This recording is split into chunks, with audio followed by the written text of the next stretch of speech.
अब यसलाई हामीले टेस्ट गर्दैछौँ, हेर्नु होला मजाले।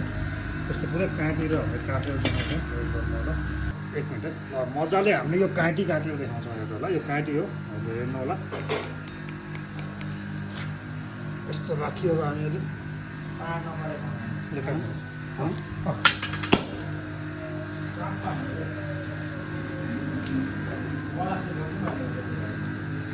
हातमा लाग्ला कभर छ, काट्टे काट्टे काट्टे काट्टे काट्टे हातमा लाग्ला।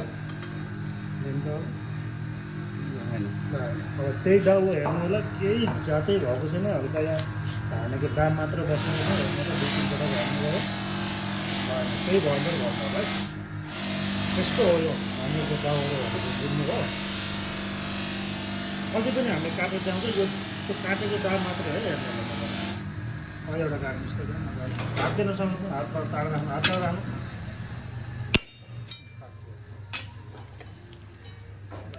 केही गर्छ नि गर्नु। यस्तो तरिकाले हामीले बनाइन्छ।